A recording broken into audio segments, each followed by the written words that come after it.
لو ساكن في امبابة أو شبرا هتلاقي عم صبحي أرخص سعر لحمة في مصر.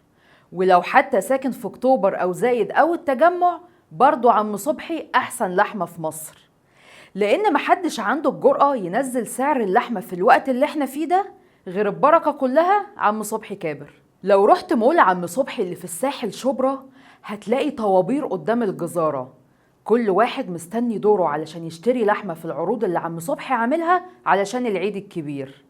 وعلى فكرة الناس مش بتشتري كيلو ولا 2، ده العروض اللي عاملها ممكن تمشيك ب5 أكياس مليانين خير وبركة ليك انت وعيلتك كلها. فانت اكيد بتسأل نفسك دلوقتي ايه اللي يخلي واحد زي عم صبحي يعمل كده؟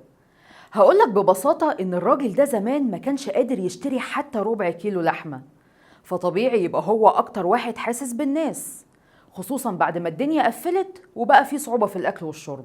عشان كده عم صبحي كان اول واحد يشارك في مبادرة الرئيس كلنا واحد، ودعم المبادرة دي بانه قلل اسعار اللحمة بطريقة ما حصلتش قبل كده في التاريخ.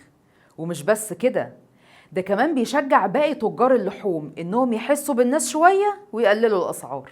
ولان عم صبحي تفكيره دايما في الناس، ربنا رزقه باللي يساعده في طريقه، زي الحاج بشير وعبد الله البشير واحمد البشير اللي دعموا عم صبحي علشان يبيع لحوم لاكبر عدد من الناس. ده غير بقى دعم شركة الدلتا والامن الغذائي، خصوصا ان في ناس بتستنى عروض اللحمة من السنة للسنة علشان تقدر تشتريها. وطبعا اللحمة زيها زي اي حاجة تانية ليها ناسها اللي عايزة تكوش على السوق لوحدها. ومش معنى كده ان الناس دي مش كويسة، بالعكس، دي مجرد تجارة كل واحد بيدور فيها على المكسب مش اكتر.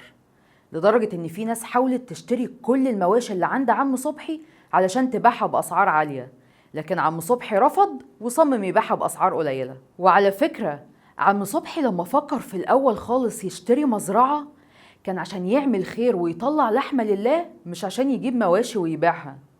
ده كان بيجيب مواشي ويربيها ويعلفها، كل ده على حسابه، وفوق كل ده كان بيطلعها لله من غير ولا مليم. ومش بس كده، ده كمان كل المواشي اللي في مزرعة عم صبحي بتتعامل معاملة ملوكي ولا أكنها في فندق 5 نجوم. فانت يمين شمال هتاخد حاجة نظيفة وبسعر بسيط، لأن زي ما انت شايف الراجل ده بيراعي ربنا في نفسية وتربية المواشي، ما بالك بقى هيعمل ايه عشان خاطرك انت؟ هيجي حد يقولي ما طبعا لازم يعمل كده اصله معاه فلوس.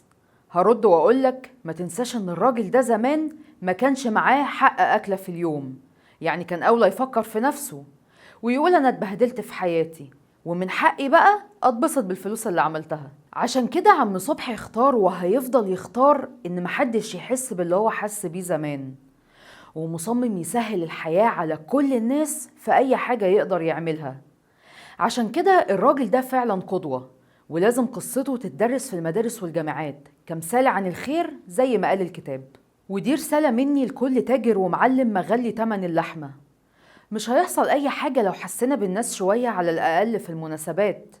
مش لازم يعني نحقق مبيعات كبيرة على حساب ناس بتستنى الموسم زيك، بس عشان تاكل مش عشان تكسب قرشين زيادة.